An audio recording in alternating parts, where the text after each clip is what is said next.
नमस्ते, यहाँहरु सबैजनालाई स्वागत छ नेपाल अनलाइन स्कुलको युट्युब च्यानलमा।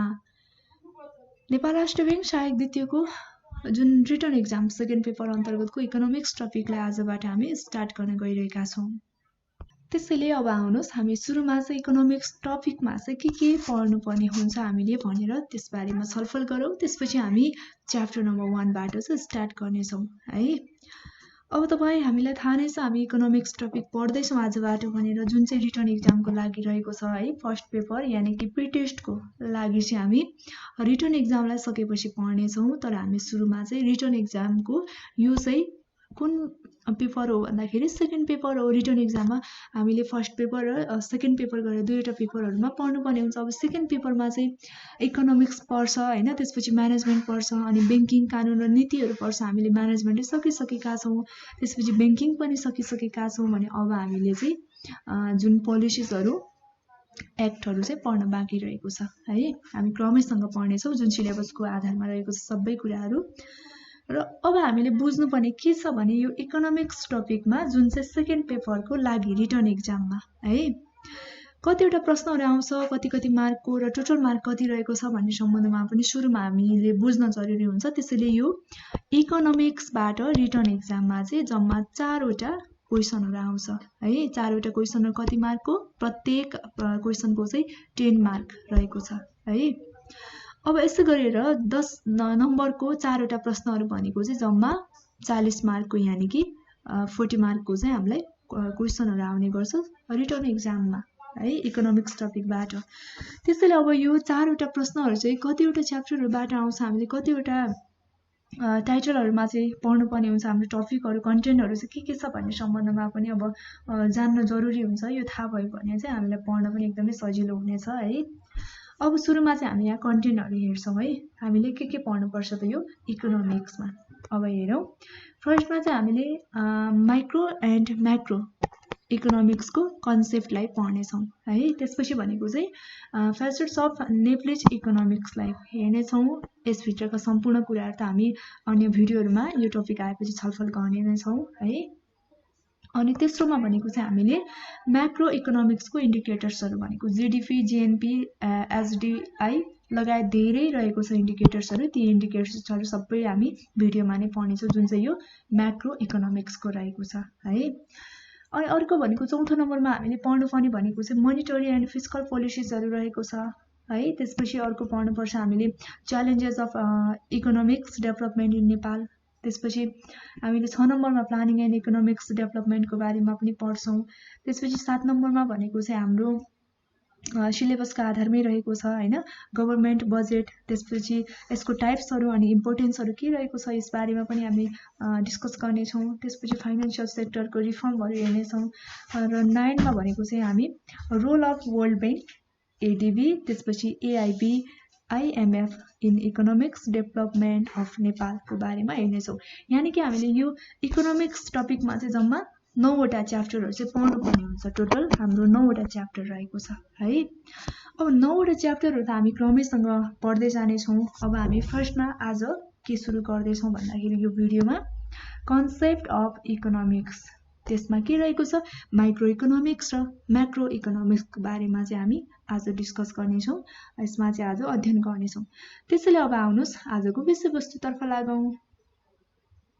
अब हामी सुरुमा चाहिँ माइक्रो इकोनोमिक्स यानी कि सूक्ष्म अर्थशास्त्रको बारेमा पढ्ने छौं है। सूक्ष्म अर्थशास्त्र भनेको के हो अनि क्रमैसँग यसको इम्पोर्टेन्सहरु हेर्ने छौं र अन्य कुरालाई पनि हामी जोड्ने छौं है। त्यसैले अब हामीले यो माइक्रो इकोनोमिक्सलाई चाहिँ कसरी बुझ्ने भन्दाखेरि यो अर्थशास्त्रका जुन ससाना इकाइहरुको चाहिँ अध्ययन गर्ने एउटा विषय हो माइक्रो इकोनोमिक्स भनेको है। त्यसैले जुन यो सूक्ष्म अर्थशास्त्रमा अथवा माइक्रो इकोनोमिक्समा चाहिँ व्यक्तिगत इकाइहरुको आचरण अथवा व्यक्तिगत इकाइहरुका जुन समूहहरुको बारेमा अध्ययन गर्ने गरिन्छ। अब कुनै पनि एउटा फर्मले कसरी अधिकतम नाफाहरु कमाउन सक्दछ भन्ने कुरा चाहिँ यसमा पर्छ। र यसका अतिरिक्त चाहिँ एउटा व्यक्तिले विभिन्न वस्तुका जुन इकाइहरुको प्रयोगहरुबाट चाहिँ आफ्नो सन्तुष्टिलाई चाहिँ कसरी अधिकतम बिन्दुसम्म चाहिँ पुर्याउन सक्छ भन्ने कुराको पनि यो माइक्रो इकोनोमिक्समा चाहिँ अध्ययन गर्नुपर्छ है।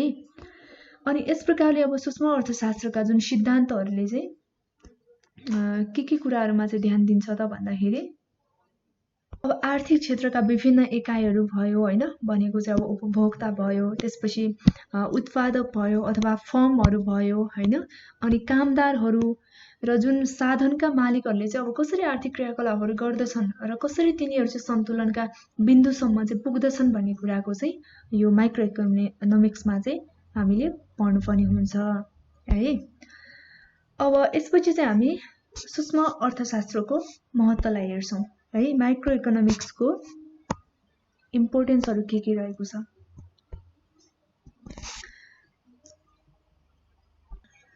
अब यो सूक्ष्म अर्थशास्त्रको चाहिँ सैद्धान्तिक र व्यावहारिक महत्त्व रहन्छ है। र सूक्ष्म अर्थशास्त्रको जुन उत्पादन मूल्य निर्धारण गर्नका लागि सामाजिक कल्याण अनि साधनहरूको चाहिँ उचित बाँडफाँडहरूको क्षेत्रमा चाहिँ विशेष महत्त्व रहेको हुन्छ।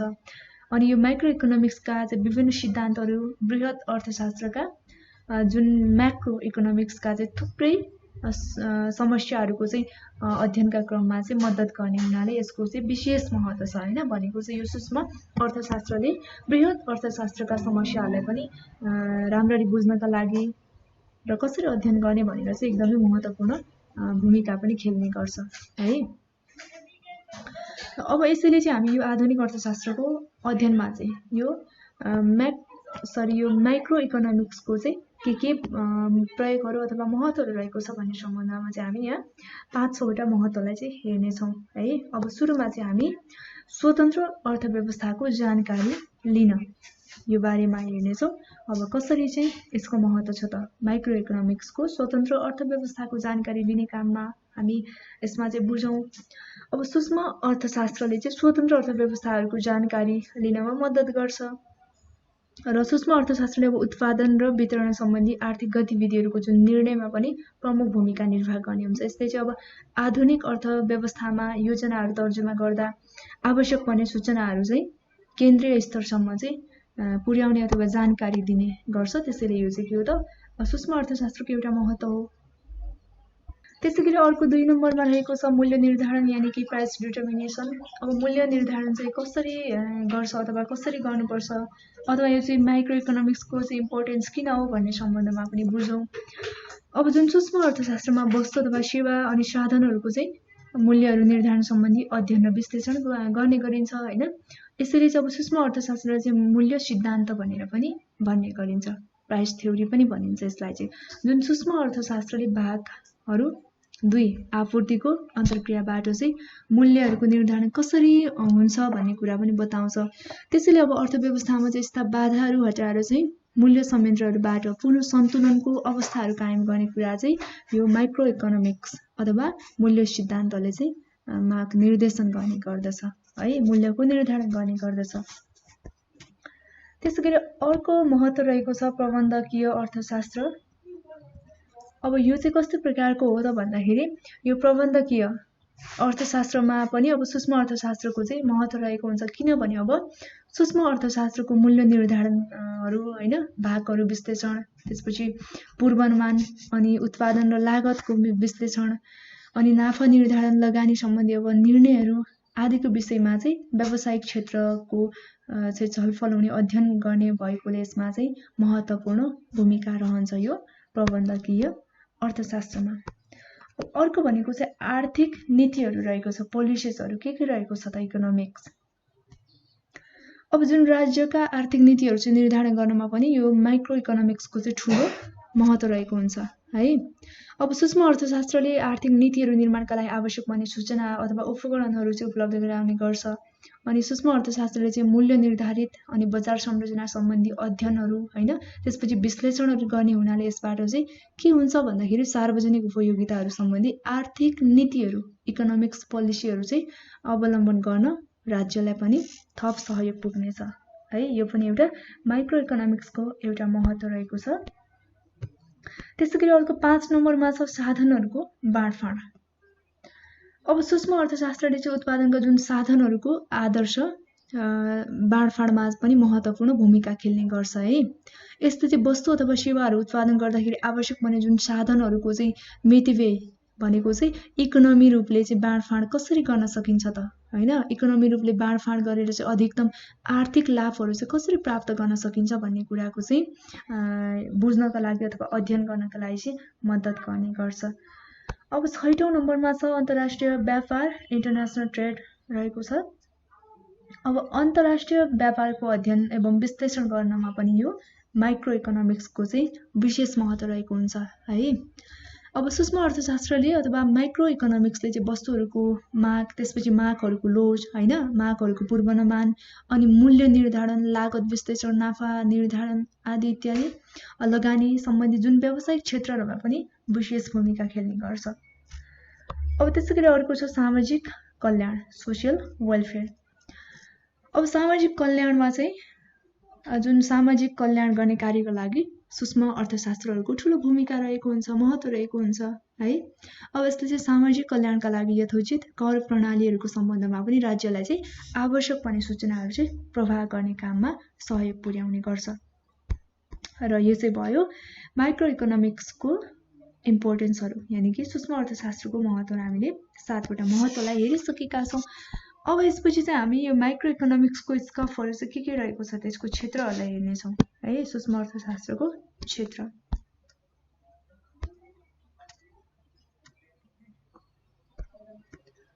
अब सूक्ष्म अर्थशास्त्रले चाहिँ हामीलाई थाहा छ अर्थतन्त्रका ससाना कुराहरूको सम्बन्धमा मात्रै अध्ययन गर्ने गर्छ है। अब यस कुराको पुष्टि चाहिँ अब विभिन्न अर्थशास्त्रीहरूले दिएका छन् परिभाषाहरूद्वारा है। यस प्रकार अब जुन माइक्रो इकोनोमिक्सले चाहिँ अर्थतन्त्रका व्यक्तिगत एकाइ भयो अथवा व्यक्तिगत उपभोक्ताहरू, व्यक्तिगत फर्महरू अथवा उद्योग र तिनीहरूका चाहिँ ससाना समूहहरूसँग चाहिँ सम्बन्धित विषयवस्तुहरूमा अध्ययन गर्ने गर्छ। विषयवस्तुका सम्बन्धमा चाहिँ अध्ययन गर्ने गर्छ माइक्रो इकोनोमिक्सले।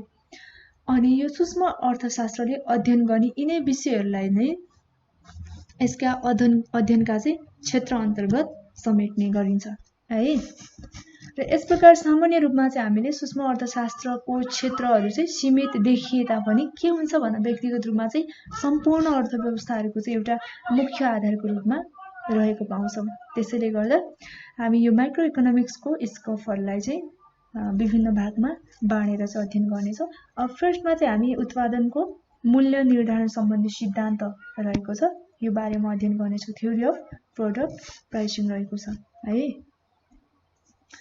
अब यो मूल्य सिद्धान्त भन्नाले चाहिँ कसरी बुझ्ने त भन्दाखेरि यहाँ मैले उल्लेख गरेकी छु सूक्ष्म अर्थशास्त्रले उत्पादन विभिन्न वस्तुहरूको मूल्यहरू कसरी निर्धारण गरिन्छ भन्ने सम्बन्धमा चाहिँ अध्ययन गर्ने भएकोले यसलाई चाहिँ अर्को के पनि भनिन्छ, मूल्य सिद्धान्त पनि भनिन्छ है। अब सामान्यतया कुनै पनि वस्तुहरूको मूल्यको माग अथवा आपूर्तिहरूको आधारमा गर्ने गरिन्छ। अर्थात् भनेको चाहिँ यो P equals to F functions demand and supply है। या P भनेको चाहिँ प्राइस भयो हो, त्यसपछि भनेको D भनेको डिमान्ड भयो अनि S भनेको चाहिँ अब सप्लाई है। यसरी चाहिँ जनाउन सकिन्छ।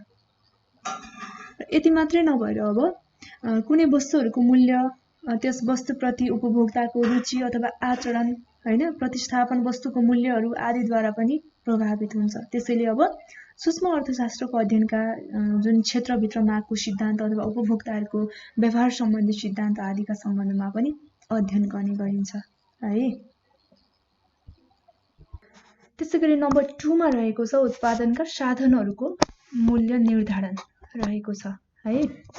अब कुनै पनि वस्तुहरूको मूल्य निर्धारणको सिद्धान्तमा चाहिँ आधारित हुन्छ यो।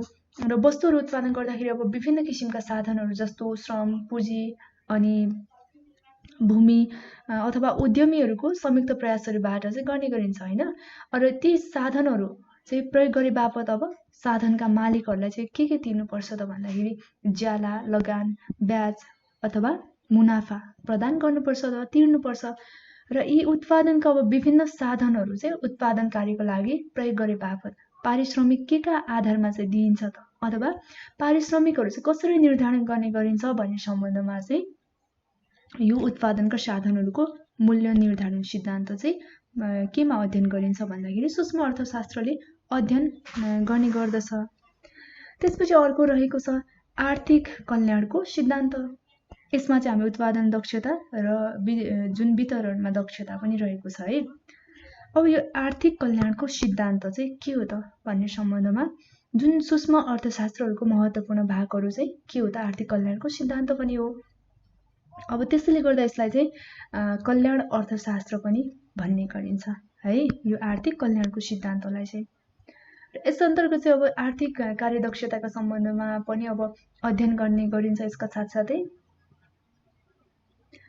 आर्थिक कल्याणको सिद्धान्तले जुन अर्थशास्त्रका विषयवस्तुहरूलाई चाहिँ अधिकतम कुशलता पनि प्रदान गर्छ। त्यस कारणले गर्दा यसको प्रमुख कार्यहरू चाहिँ आर्थिक दक्षता प्रदान गर्नु हो हैन। यसका साथै चाहिँ आर्थिक दक्षता अन्तर्गत चाहिँ अब कुन कुन विषय पर्दछ भन्दा एउटा उत्पादन दक्षता पर्छ, अर्को भनेको चाहिँ वितरणमा दक्षता गरेर दुई विषयहरू चाहिँ पर्ने गर्दछ है। त्यसपछि अर्को हेरौँ साधनहरूको बाँडफाँड। अब सूक्ष्म अर्थशास्त्र विभिन्न किसिमका जुन साधनहरूको बाँडफाँडका सम्बन्धमा पनि अध्ययन गर्ने गर्छ। सूक्ष्म अर्थशास्त्रका अब के आफ्ना मान्यताहरू पनि छन्। यसले चाहिँ के गर्छ भन्दाखेरि साधनहरूको कुल परिमाणहरूलाई चाहिँ स्थिर मान्दछ है। अब विभिन्न वस्तुहरूको उत्पादनका लागि चाहिँ ती सीमित साधनहरूको आदर्श बाँडफाँडहरू कसरी गरिन्छ भन्ने सम्बन्धमा अथवा यो विषयवस्तुको बारेमा चाहिँ अध्ययन गर्ने भनेको चाहिँ यो सूक्ष्म अर्थशास्त्रले हो है। अब यसबाट चाहिँ साधनहरूको बाँडफाँडहरू कसरी गर्ने, कुन कुन विषयवस्तुहरू कति कति मात्रामा चाहिँ उत्पादन गर्ने, कसरी उत्पादन गर्ने भन्ने कुराहरूको सम्बन्धमा चाहिँ जानकारी हुन्छ है यो साधनहरूको बाँडफाँडबाट। र यो चाहिँ भयो हामीले हेरेको भनेको सूक्ष्म अर्थशास्त्रको क्षेत्रहरू यानि कि स्कोप अफ माइक्रो इकोनोमिक्स। हामीले एउटा भनेको उत्पादन मूल्य निर्धारण सम्बन्धी सिद्धान्त हेर्यौँ। त्यसपछि नम्बर 2 मा उत्पादनका साधनहरूको मूल्य निर्धारणलाई हेर्यौँ अनि आर्थिक कल्याणको सिद्धान्त, त्यसपछि साधनहरूको बाँडफाँड हेरिसकेका छौँ है। अब यसपछि चाहिँ सूक्ष्म अर्थशास्त्रका सीमाहरू के रहेको छ त भन्ने सम्बन्धमा पनि हेरौँ। अब सूक्ष्म अर्थशास्त्रको सिद्धान्तहरू चाहिँ जुन अब सूक्ष्म अर्थशास्त्रको आर्थिक क्षेत्रहरूको महत्त्व, आर्थिक क्षेत्रहरूमा सूक्ष्म अर्थशास्त्रको महत्त्व त छँदैछ। अब यति भए तापनि यसका केही सीमाहरू चाहिँ विद्यमान छन् है। र खास गरेर चाहिँ अब यो नव अर्थशास्त्रीहरूको समयसम्ममा चाहिँ यसले व्यापकता पनि पाएको थियो जुन सीमाहरूले है। यसले चाहिँ अब सम्पूर्ण अर्थशास्त्रहरूलाई चाहिँ छुट्टा छुट्टै भागहरूमा विभाजन गरेर आर्थिक विश्लेषणहरू गर्ने हुनाले चाहिँ कुनै विशेष परिस्थितिहरूमा यसको केही सीमाहरू पनि निर्धारण गरिएको छ। अब ती सीमाहरू चाहिँ 4वटा रहेको छ।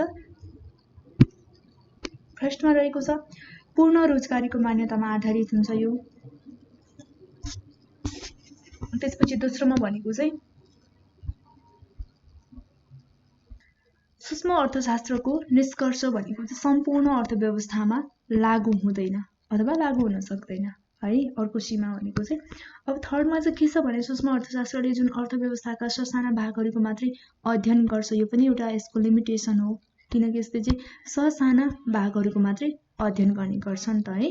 त्यही भएर अब अर्को चौथोमा चाहिँ सूक्ष्म अर्थशास्त्रले सम्पूर्ण आर्थिक समस्याहरूको समाधान हुँदैन यो सूक्ष्मले है।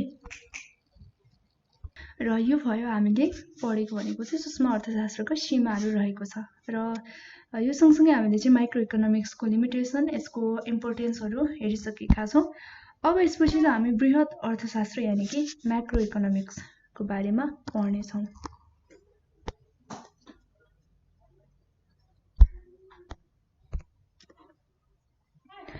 अब यो म्याक्रो इकोनोमिक्सको प्रयोग चाहिँ माल्थस है, त्यसपछि सिस्मन्डी अनि कार्ल मार्क्स जस्ता जुन अर्थशास्त्रीहरूले पनि गरेका थिए। र यसको विकसित रूप भनेको चाहिँ सन् 1936 मा प्रकाशित किन्सको कुन किताब भन्दाखेरि general theory of employment, interest and money भन्ने पुस्तकमा चाहिँ भेटिएको छ। यो चाहिँ किन्सको बुक रहेको छ है। त्यसैले अब किन्सलाई चाहिँ के पनि भनिन्छ त भन्दाखेरि बृहत अर्थशास्त्रको प्रतिपादक भनेर चाहिँ कसले चिनिन्छ? किन्सलाई चिनिन्छ। त्यसैले अब यो म्याक्रो इकोनोमिक्सलाई चाहिँ के पनि भनिन्छ त भन्दाखेरि किन्सको अर्थशास्त्र पनि भनेर भन्ने गरिन्छ है। अब माइक्रो शब्द हामीले यो माइक्रो इकोनोमिक्स पढिसकेका छौँ। माइक्रो शब्द जुन यो शब्द चाहिँ दुवै माइक्रो र म्याक्रो दुवै शब्दहरू चाहिँ ग्रिक भाषाबाट आएको हो। अब यो माइक्रो चाहिँ कुन ग्रिक भाषाको कुन शब्दबाट आएको हो त भन्दाखेरि माइक्रोसबाट चाहिँ आएको हो है। अनि म्याक्रो चाहिँ म्याक्रोसबाट आएको हो, यो पनि बुझिराखौँ है। र यो माइक्रोको अर्थ चाहिँ सूक्ष्म भन्ने हुन्छ भने म्याक्रोको अर्थ चाहिँ के हुन्छ त ठुलो भन्ने हुन्छ।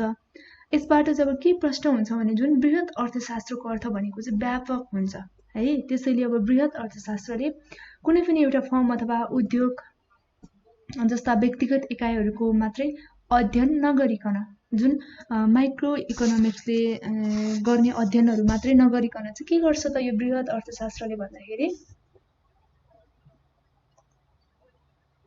सम्पूर्ण इकाइहरूको चाहिँ अध्ययन गर्ने गर्दछ है। उदाहरणको लागि चाहिँ अब यहाँ हेर्न सक्छौँ राष्ट्रिय आम्दानी नेसनल इन्कम भयो, कुल उत्पादन भयो, त्यसपछि भनेको कुल रोजगारी, कुल बचत, कुल लगानी, मौद्रिक तथा वित्तीय नीतिहरू अथवा व्यापार चक्रहरूको चाहिँ अध्ययन गर्ने गर्दछ। केले भन्दाखेरि माइक्रो इकोनोमिक्स यानि कि बृहत अर्थशास्त्रले है।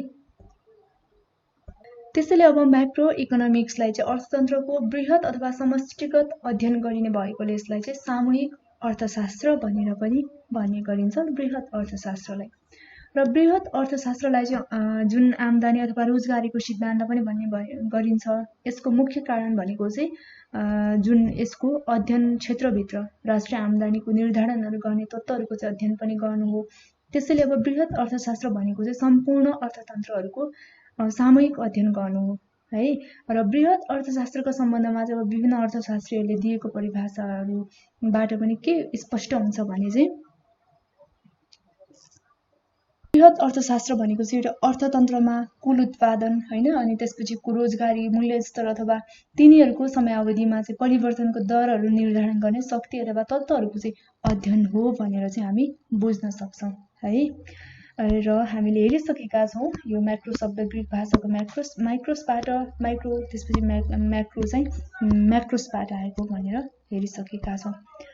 र यहाँ एउटा मैले परिभाषा डेफिनेसनलाई लिएकी छु। जिएक्लेको चाहिँ परिभाषा रहेको छ। यो चाहिँ जिएक्लेको अनुसार चाहिँ के रहेको छ त बृहत अर्थशास्त्र भनेको भन्दाखेरि बृहत अर्थशास्त्र भनेको जुन अर्थतन्त्रको कुल उत्पादन, रोजगारी, मूल्यस्तर होइन, अनि तिनीहरूको समयावधिमा परिवर्तनको दरहरू निर्धारण गर्ने शक्ति अथवा तत्त्वहरूको अध्ययन हो है।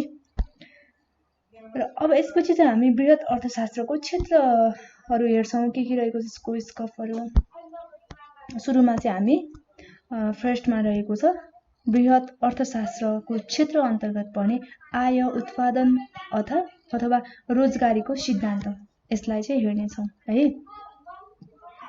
अब आय, उत्पादन अथवा रोजगारीको सिद्धान्तमा पनि कुन कुन अङ्गहरू चाहिँ पर्ने गर्छन् त भन्दाखेरि एउटा भनेको उपभोग कार्यको सिद्धान्त, अर्को भनेको लगानी कार्यको सिद्धान्त, त्यसपछि व्यापार चक्रको सिद्धान्त चाहिँ केमा पर्छ त आय, उत्पादन अथवा रोजगारीको सिद्धान्तभित्रका अविच्छिन्न भागहरू रहेका छन् है। अब अर्को भनेको चाहिँ सामान्य मूल्यस्तरको सिद्धान्त। अब बृहत अर्थशास्त्रको जुन क्षेत्रभित्र चाहिँ सामान्य मूल्यस्तरको सिद्धान्तहरू पर्दछ, यसमा चाहिँ मूल्यस्तरहरू निर्धारणका सम्बन्धमा चाहिँ अध्ययन गर्ने गरिन्छ बृहत अर्थशास्त्रमा। अब यसमा मुद्रास्फीति भयो होइन, मुद्रा सङ्कुचन अथवा यससँग सम्बन्धित यस अन्तर्गतका कुल माग भयो अत्याधिक, त्यसपछि भएका कारणले गर्दाखेरि चाहिँ के हुन्छ त भन्दाखेरि मुद्रास्फीतिहरू उत्पन्न हुन्छ है भने यो कुरा चाहिँ किन्सले पनि बताएको छ। अब यस्तो हुँदाखेरि मुद्रास्फीतिका कारणहरूसँग चाहिँ सम्बन्धित अरू धेरै सिद्धान्तहरू पनि अगाडि आएका छन्। त्यसैले गर्दा मुद्रास्फीति पनि बृहत अर्थशास्त्रको एउटा के हो त भन्दाखेरि महत्त्वपूर्ण भाग रहेको छ। त्यसैगरी अर्को रहेको छ आर्थिक विकासको सिद्धान्त। अब आर्थिक विकासको सिद्धान्तमा चाहिँ जुन विकसित अथवा अल्प विकसित देशमा चाहिँ आयहरू उत्पादन अथवा रोजगारको दीर्घकालीन वृद्धिमा चाहिँ लागू हुन्छ, जुन चाहिँ बृहत अर्थशास्त्रको अति महत्त्वपूर्ण अङ्ग रहेको छ। र आर्थिक विकासको जुन सिद्धान्तहरू दीर्घकालीन समस्या हो, तर किन्सले चाहिँ जुन दीर्घकालीन यो सिद्धान्तलाई दीर्घकालीनलाई चाहिँ के भनेको छ भन्दाखेरि उचित महत्त्व पनि दिएका छैनन् है। यसको चाहिँ व्याख्या गर्दै यो ह्यारोल्ड एन्ड होमरले चाहिँ अर्थतन्त्रको जुन राम्रोसँग चाहिँ वृद्धि गर्नका लागि चाहिँ आम्दानीहरू एउटा निश्चित दरमा चाहिँ वृद्धि गर्नुपर्छ भन्ने तर्क पनि पेश गरेका छन् भने चाहिँ यसमा जुन लगानीहरूले है आम्दानी अथवा उत्पादन क्षमता चाहिँ बढाउने दुवै भूमिका खेल्छ भन्ने विश्लेषण पनि गरिएको छ यो चाहिँ आर्थिक विकासको सिद्धान्तमा। अब अर्को भनेको चाहिँ वितरणको बृहत सिद्धान्त छ। यो चाहिँ हामी बृहत अर्थशास्त्रको क्षेत्रहरू हेरिरहेका छौँ। अब वितरणको बृहत सिद्धान्तमा चाहिँ के हुन्छ भने राष्ट्रिय आम्दानीहरूले चाहिँ देशका विभिन्न वर्ग अथवा भागहरूमा चाहिँ राम्रोसँग वितरण गर्नुपर्ने हुन्छ। यसरी वितरण गर्दाखेरि चाहिँ है कुन कुन क्षेत्रको चाहिँ कुन कुन भागहरूमा अथवा कुन कुन वर्गहरूमा चाहिँ कसरी वितरण गर्ने भन्ने कुराको पनि अध्ययन यो बृहत अर्थशास्त्रले नै गर्ने गर्दछ। र रिकार्डो र मार्क्सले पनि जुन राष्ट्रिय आम्दानीहरू त्यसपछि श्रमिक भूमिगत तथा पुँजीपतिहरूका बीचमा चाहिँ कसरी वितरण गर्ने भन्ने कुराको व्याख्या गरेका थिए। अनि त्यसैले चाहिँ अब बृहत अर्थशास्त्रको जुन क्षेत्रभित्र चाहिँ वितरणको सिद्धान्तको पनि अध्ययन गर्नुपर्ने हुन्छ है। यो चाहिँ हामीले बृहत अर्थशास्त्रको क्षेत्रहरू हेरेका छौँ। यो क्षेत्रहरू भयो। अब क्षेत्रहरूपछि यसको महत्त्वहरू के रहेको छ यो पनि हेरौँ। अब बृहत अर्थशास्त्र भनेको चाहिँ आधुनिक अर्थशास्त्रको एउटा महत्त्वपूर्ण भाग हो। यो हामीलाई थाहा छ। यसले चाहिँ अर्थव्यवस्थाका जुन सम्पूर्ण इकाइहरूको चाहिँ अध्ययन गर्ने हुनाले यसको ठुलो महत्त्व पनि रहेको छ है। र बृहत अर्थशास्त्रको अध्ययनलाई चाहिँ अर्थतन्त्रका आर्थिक नीतिहरू नियमहरू निर्माण गर्नका लागि पनि यो सहयोग गर्ने गर्छ बृहत अर्थशास्त्रले। अब यसको महत्त्वहरूलाई चाहिँ हामी यहाँ विभिन्न नम्बरहरूमा हेर्नेछौँ, पोइन्टहरूमा हेर्नेछौँ। फर्स्टमा चाहिँ रहेको छ सम्पूर्ण अर्थतन्त्रको चाहिँ अध्ययन गर्ने, यसको महत्त्व रहेको छ है। पहिलो महत्त्व अब बृहत अर्थशास्त्रले सम्पूर्ण आर्थिक चरहरूको चाहिँ अध्ययन गर्नमा मद्दत पुर्याउँछ।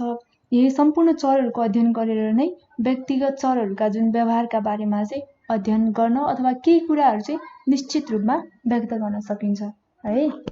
अब अर्को भनेको चाहिँ सरकारी आर्थिक नीतिहरूको निर्माण गर्नु रहेको छ। अब यस अन्तर्गत जुन बृहत अर्थतन्त्रले सरकारी आर्थिक नीतिहरू निर्माण गर्नमा सहयोग पुर्याउँछ, किनभने चाहिँ अब बृहत अर्थशास्त्र अन्तर्गत चाहिँ सामान्य मूल्यस्तर हैन, रोजगारी, उपभोग स्तर जस्ता कुराहरूको चाहिँ अध्ययन गर्ने गरिन्छ है। अब 3 नम्बरमा छ अर्थतन्त्रको अवस्थाहरू थाहा पाउनमा पनि मद्दत गर्छ।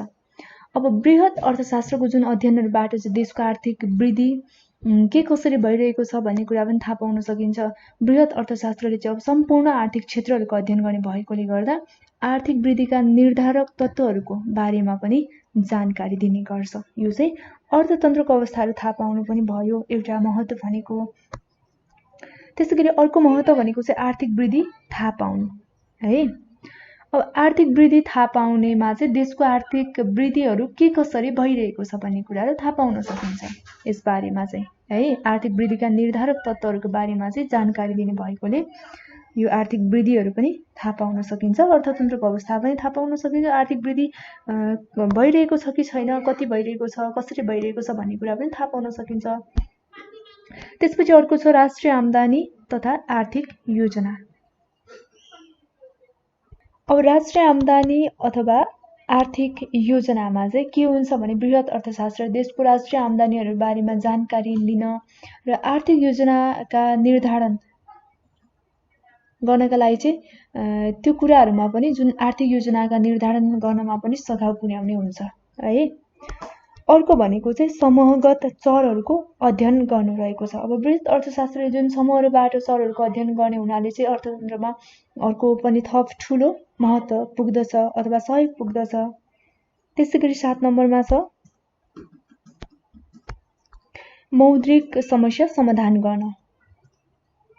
अब बृहत अर्थशास्त्रले जुन देशको मौद्रिक समस्याहरू समाधानका उपायहरू पनि थाहा पाउनलाई चाहिँ मद्दत गर्ने गर्छ है। देशको अर्थतन्त्रमा जुन मुद्राको मूल्य अनि मुद्रास्फीति अनि विस्मृतिहरूले चाहिँ अर्थतन्त्रमा पार्ने असरहरू, त्यसका निराकरणका उपायहरू थाहा पाउनलाई चाहिँ यो बृहत अर्थशास्त्रको अध्ययनबाट सहयोग मिल्दछ। त्यसैले अब बृहत अर्थशास्त्रले चाहिँ अर्थतन्त्रका जुन अन्य विविध पक्षहरूको पनि विश्लेषण गर्नमा सहयोग पुर्याउँछ। यति मात्र नभई अन्त्यमा चाहिँ के पनि हामीले भन्नुपर्छ अथवा बुझ्नुपर्छ भन्दाखेरि अर्थशास्त्रले सम्पूर्ण इकाइहरूको आर्थिक क्रियाकलाप अथवा व्यवहारहरूको अध्ययन गर्ने हुनाले चाहिँ अर्थतन्त्रमा यसको महत्त्वपूर्ण भूमिका रहेको हुन्छ र बृहत यानि कि म्याक्रो इकोनोमिक्सको अध्ययन बिना चाहिँ अर्थतन्त्रको अध्ययन गर्न सकिँदैन अथवा अपुरो रहन्छ है। यो चाहिँ हाम्रो इम्पोर्टेन्स अफ म्याक्रो इकोनोमिक्स यानि कि बृहत अर्थशास्त्रको महत्त्वहरू। यो अर्थशास्त्रको अध्ययन बिना चाहिँ अर्थतन्त्र नै अपूर्ण रहन्छ अथवा अर्थतन्त्रको चाहिँ अध्ययन गर्न सकिँदैन है। अब यसपछि लिमिटेसनहरू हेरौँ, यसको के रहेको छ, बृहत अर्थशास्त्रका सीमाहरू हेर्छौँ। अब सीमाहरूमा चाहिँ फर्स्ट नम्बरमा छ एउटा भनेको बृहत निष्कर्षलाई व्यक्तिगत इकाइमा प्रयोग गर्न नसकिने है। अर्को भनेको चाहिँ सामूहिक रूपमा निकालेको जुन निष्कर्षले वास्तविक तथ्यहरूलाई चाहिँ लुकाउन पनि सक्दछ, वास्तविक तथ्यलाई। अर्को भनेको चाहिँ आर्थिक क्षेत्रको मापन सम्बन्धी कठिनाइ, जुन आर्थिक क्षेत्रमा भएको सम्पूर्ण कुराहरूको चाहिँ मापन गर्नमा पनि कठिनाइ हुने हुन्छ, यो पनि एउटा लिमिटेसन भयो यसको। अर्को भनेको चाहिँ सम्पूर्ण समूहमा समान प्रभाव नपर्ने है, सम्पूर्ण समूहमा अथवा सबै क्षेत्रमा चाहिँ समान प्रभाव नपर्ने पनि हुन्छ। यो पनि के हो त भन्दाखेरि बृहत अर्थशास्त्रको एउटा लिमिटेसन छ। अब यो लिमिटेसन पछि चाहिँ हामीले माइक्रो इकोनोमिक्स पनि पढिसकेका छौँ, त्यसपछि म्याक्रो इकोनोमिक्स पनि हामीले पढिसकेका छौँ। अब माइक्रो र म्याक्रो इकोनोमिक्स बीचमा चाहिँ के डिफ्रेन्सहरू रहेको छ हेरौँ। अब यसलाई पनि डिफ्रेन्सलाई चाहिँ हामी यहाँ पोइन्ट पोइन्टमा हेर्छौँ है। एउटा भनेको चाहिँ फर्स्टमा हामी शाब्दिक अर्थको भिन्नता रहेको छ। यो शाब्दिक अर्थमा चाहिँ सूक्ष्म अर्थशास्त्र र बृहत अर्थशास्त्रमा कसरी फरक रहेको छ त, यसको मिनिङमा हेरौँ। फर्स्टमा चाहिँ हामी यो शाब्दिक अर्थमा भिन्नतालाई हेरौँ है, कसरी भिन्न छ त, डिफ्रेन्स इन लिटरल मिनिङ रहेको छ। अब शाब्दिक अर्थमा भिन्नता भन्ने बित्तिकै हामीलाई थाहा छ यो माइक्रो भन्ने चाहिँ ग्रिक भाषाको कुन शब्दबाट, माइक्रो भन्ने चाहिँ माइक्रोसबाट आएको भने अब म्याक्रो चाहिँ कुनबाट आएको हो त, म्याक्रोसबाट आएको। हामीले यो अघि पनि हेरिसकेका छौँ है, जसको अर्थ यो माइक्रोको चाहिँ सानो भन्ने हुन्छ है, यो म्याक्रोको चाहिँ बृहत व्यापक अथवा ठुलो भन्ने हुन्छ। अब अर्को भनेको चाहिँ यो माइक्रो इकोनोमिक्सले चाहिँ अर्थतन्त्रको जुन साना साना इकाइहरूको अध्ययन गर्छ भने यो म्याक्रो इकोनोमिक्सले चाहिँ जुन अर्थतन्त्रको ठुला ठुला इकाइहरूको चाहिँ अध्ययन गर्ने गर्छ है। यो चाहिँ भयो शाब्दिक अर्थमा भिन्नता। अब दोस्रोमा भनेको चाहिँ अध्ययनको उद्देश्यमा भिन्नता, difference in objectives of the study. अध्ययनको उद्देश्यमा चाहिँ कसरी भिन्नता रहेको छ यसलाई पनि बुझौँ। अब माइक्रो इकोनोमिक्सको यानि कि सूक्ष्म अर्थशास्त्रको है यसको उद्देश्य चाहिँ के हुन्छ त भन्दाखेरि अधिकतम सन्तुष्टि अथवा उपयोगिताहरू प्राप्त गर्न, त्यसपछि मागहरू बढाउने, अधिकतम नाफाहरू कमाउन, पूर्तिलाई बढाउन चाहिँ यो माइक्रो इकोनोमिक्सको अब्जेक्टिभ्स हो अथवा उद्देश्य रहेको छ भने अब म्याक्रो इकोनोमिक्सको चाहिँ उद्देश्य के रहेको छ भन्दा यसको चाहिँ अधिकतम राष्ट्रिय आयहरू प्राप्त गर्न है, त्यसपछि भनेको पूर्ण रोजगारी प्रदान गर्न, आर्थिक वृद्धि गर्न, त्यसपछि मूल्य स्थिरता ल्याउन, भुक्तानी सन्तुलनलाई कायम राख्नु चाहिँ के हो त भन्दाखेरि यो बृहत अर्थशास्त्रको उद्देश्य रहेको छ। त्यसैले गर्दा अध्ययनको जुन उद्देश्यमा पनि भिन्नता रहेको छ माइक्रो एन्ड म्याक्रो इकोनोमिक्समा है। त्यसै गरी अब चाहिँ हामी जुन अध्ययनको क्षेत्रमा चाहिँ के भिन्नता रहेको छ यो क्षेत्रको आधारमा पनि भिन्नतालाई हेर्नेछौँ। अब सूक्ष्म र जुन बृहत अर्थशास्त्रको अध्ययनको क्षेत्रहरू पनि फरक फरक हुन्छ, यो हामीलाई थाहा छ है। अब सूक्ष्म अर्थशास्त्रले भनेको चाहिँ हामीलाई थाहा छ अर्थतन्त्रका जुन साना साना इकाइहरूको मात्रै अध्ययन गर्ने हुन्छ। त्यसैले गर्दा यो सूक्ष्म अर्थशास्त्रको चाहिँ क्षेत्र के हुन्छ त, सीमित हुन्छ, यसको चाहिँ सीमित क्षेत्र हुन्छ है। तर यसको ठिक अपोजिट अथवा फरक के हुन्छ त भन्दाखेरि यो म्याक्रो इकोनोमिक्स यानि कि बृहत अर्थशास्त्रले चाहिँ अर्थतन्त्रका जुन ठुला ठुला इकाइहरूको पनि अध्ययन गर्ने हुनाले यसको क्षेत्र चाहिँ बृहत हुन्छ, बृहत हुन्छ क्षेत्र है म्याक्रो इकोनोमिक्सको। जस्तो कि राष्ट्रिय आय, राष्ट्रिय उत्पादन, रोजगारीको स्तरहरू, मूल्य स्तरहरूको बारेमा अध्ययन गर्ने भएकोले गर्दा यसको क्षेत्र चाहिँ एकदम बृहत हुन्छ। यो चाहिँ जुन क्षेत्रको आधारमा भिन्नता भयो सूक्ष्म अर्थशास्त्र र बृहत अर्थशास्त्रको बीचमा। अब अर्को डिफरेन्स भनेको चाहिँ के रहेको छ भन्दा पूर्ण रोजगारीको मान्यतामा भिन्नता है, differences in assumption of full employment. अब पूर्ण रोजगारीको मान्यतामा चाहिँ कसरी भिन्नता छ त माइक्रो एन्ड म्याक्रो इकोनोमिक्समा भन्दाखेरि अब सूक्ष्म अर्थशास्त्रले जुन श्रम सहित सम्पूर्ण साधन र स्रोतहरूमा चाहिँ पूर्ण रोजगारीको मान्यता राख्छ है भने अब यसले गर्दा चाहिँ कुल उत्पादन, कुल रोजगार, कुल खर्चहरूलाई चाहिँ निश्चित मान्दछ र निश्चित कुल उत्पादन, कुल रोजगार आदिलाई चाहिँ विभिन्न फर्महरू, उद्योगहरूमा चाहिँ विभाजन गर्दछ भने अब राष्ट्रिय आम्दानीले चाहिँ स्थिर मानेर सूक्ष्म अर्थशास्त्रले चाहिँ के गर्छ भन्दाखेरि व्यक्तिगत फर्महरूको आम्दानीमा हुने परिवर्तनको पनि विश्लेषण गर्ने गर्दछ भने अब अर्कोतिर माइक्रो इकोनोमिक्स यानि कि बृहत अर्थशास्त्रले चाहिँ कुल उत्पादन होइन त्यसपछि कुल रोजगार जस्ता बृहत चरहरूलाई चाहिँ स्थिर नमानिकन परिवर्तनशील मान्दछ। माइक्रोले चाहिँ स्थिर मान्दथ्यो र म्याक्रोले चाहिँ स्थिर मान्दैन, के मान्छ भन्दाखेरि परिवर्तनशील मान्दछ। यसरी अब सूक्ष्म अर्थशास्त्रले जुन अर्थव्यवस्थामा पूर्ण रोजगारी हुन्छ भन्ने मान्यता राख्छ सूक्ष्मले है, त्यसपछि बृहत अर्थशास्त्रले चाहिँ के मान्यता राख्दछ भन्दाखेरि अर्थव्यवस्थामा पूर्ण रोजगारी हुन्छ भन्ने मान्यता चाहिँ राख्दैन। यो चाहिँ डिफरेन्सहरू रहेको छ। त्यसैले यो पूर्ण रोजगारीको मान्यता पनि भिन्नता रहेको छ सूक्ष्म अर्थशास्त्र र बृहत अर्थशास्त्रमा। त्यसपछि अर्को रहेको छ समस्या समाधानमा भिन्नता। अब कसरी रहेको छ त यो समस्या समाधानमा भिन्नता भन्दा सूक्ष्म अर्थशास्त्रले व्यक्तिगत उपभोक्ता अथवा व्यक्तिगत फर्महरूको जुन समस्याहरूको पहिचान गरेर चाहिँ समाधानका उपायहरू खोज्छन्, तर बृहत अर्थशास्त्रले चाहिँ कुल समस्यासँग चाहिँ सम्बन्ध राख्दछ। त्यसैले समस्या समाधानमा पनि म्याक्रो एन्ड माइक्रो इकोनोमिक्समा चाहिँ डिफरेन्सेसहरू रहेको छ।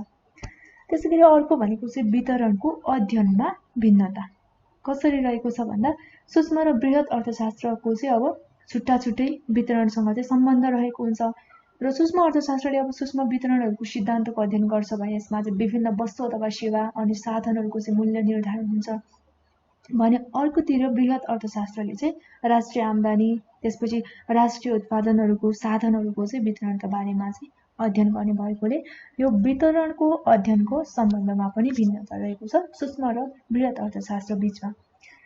अर्को भनेको चाहिँ अध्ययनमा भिन्नता है।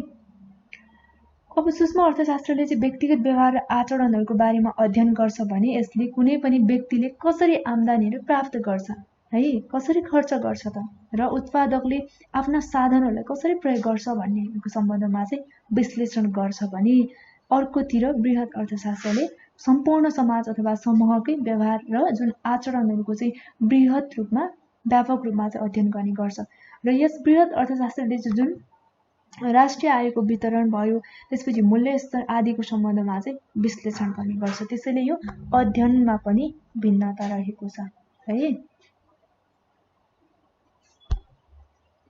त्यसपछि अर्को रहेको छ यसको कन्सेप्टको विकासमा पनि भिन्नताहरू रहेको छ, यसको अवधारणाको विकासमा पनि। अब कसरी फरक रहेको छ भन्दाखेरि सूक्ष्म र बृहत अर्थशास्त्रहरू बीचको जुन अवधारणाहरूको विकासमा पनि भिन्नता रहेको छ, यो कुरा हामीलाई थाहा छ होइन।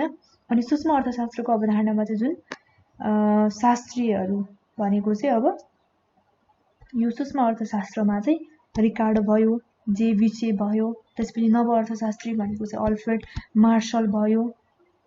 यी व्यक्तिहरूले चाहिँ सूक्ष्म अर्थशास्त्रलाई चाहिँ प्रयोगमा ल्याएका हुन् भने बृहत यानि कि म्याक्रो इकोनोमिक्सलाई चाहिँ जुन यसको अवधारणा चाहिँ जेएम किन्स र अन्य आधुनिक अर्थशास्त्रीहरूले प्रयोगमा ल्याएको हो। त्यसैले यसको कन्सेप्ट अथवा अवधारणा पनि भिन्नता रहेको छ है। र हामीले चाहिँ यहाँ सूक्ष्म अथवा बृहत अर्थशास्त्रहरू बीचमा चाहिँ के फरक रहेको छ भनेर पढिसकेका छौँ। हामीले कतिवटा भन्दाखेरि 5-6वटा फरकहरूलाई चाहिँ विभिन्न अवधारणा भयो, शाब्दिक अर्थहरूमा भयो होइन, अध्ययनको उद्देश्य भयो, क्षेत्रहरू भयो, यहाँ सम्पूर्ण जुन विषयमा चाहिँ के फरक रहेको छ, माइक्रोले के गर्छ, म्याक्रोले के गर्छ त भनेर फरकहरू पनि पढिसकेका छौँ। र यो सँगसँगै हाम्रो जुन फर्स्ट च्याप्टरमा रहेको कन्सेप्ट अफ इकोनोमिक्स, जुन चाहिँ माइक्रो इकोनोमिक्स र म्याक्रो इकोनोमिक्सको बारेमा हामीले छलफल गरिसकेका छौँ। अब यो च्याप्टरबाट चाहिँ हामीले कुन प्रश्नहरू चाहिँ कसरी चाहिँ अध्ययन गर्न सक्छौँ अथवा प्र्याक्टिस गर्न सक्छौँ, हामीले प्रश्नहरू बनाएर चाहिँ कसरी नोटहरू बनाउन सक्छौँ भन्दाखेरि एउटा भनेको चाहिँ सूक्ष्म अर्थशास्त्र भनेको के हो, यसको क्षेत्रहरूको बारेमा उल्लेख गर्न सक्छौँ, यसलाई प्रश्न बनाएर नोट बनाउन सक्छौँ है। त्यसपछि अर्को भनेको चाहिँ बृहत अर्थशास्त्रको परिचय हामीले दिन सक्छौँ, यो पनि हामीले पढिसकेका छौँ। र अब सूक्ष्म र बृहत अर्थशास्त्र बीचमा चाहिँ के फरक छ त हामीले यो भर्खरै मात्र यहाँ हेरिसकेका छौँ, 5-6वटा पोइन्टहरूमा यसलाई पनि उल्लेख गर्न सक्छौँ। त्यसपछि अब बृहत अर्थशास्त्रको महत्त्व अथवा क्षेत्रहरूको बारेमा उल्लेख गर्न सक्छौँ। हामीले यो भिडियोमा सम्पूर्ण कुरालाई समेटिसकेका छौँ है। अर्को भनेको चाहिँ बृहत अर्थशास्त्रको परिचय पनि दिन सक्छौँ, यसको डेफिनेसन है, र यसको क्षेत्र अथवा सीमाहरू, स्कोप एन्ड लिमिटेसन्सहरू पनि हामी लेख्न सक्छौँ। र यो सँगसँगै यो भयो तपाईँको लागि प्र्याक्टिस गर्न सक्नुहुन्छ क्वेसन्सहरू। मैले भनिदिएँ, क्वेसनलाई चाहिँ मैले लेखिनँ है। र यो सँगसँगै चाहिँ आजको भिडियो यति नै। अर्को भिडियोमा म च्याप्टर नम्बर 2मा रहेको विषयवस्तुसँग सम्बन्धित कुरालाई चाहिँ म डिटेलमा लिएर आउनेछु। आजको भिडियो यति नै। तपाईँ सम्पूर्णलाई धेरै धेरै धन्यवाद। र जानुभन्दा पहिले तपाईँले केही कुराहरू नबुझ्नु भएको छ, तपाईँलाई के भन्न मन लागेको छ भने चाहिँ डिस्क्रिप्सनमा नम्बर रहेको छ, सो नम्बरमा चाहिँ डाइरेक्ट कल गरेर बुझ्न सक्नुहुन्छ, भन्न सक्नुहुन्छ है, र कमेन्ट पनि गर्न सक्नुहुन्छ भन्दै आजको भिडियो यति। तपाईँ सम्पूर्णलाई धेरै धेरै धन्यवाद। हवस् त, नमस्ते।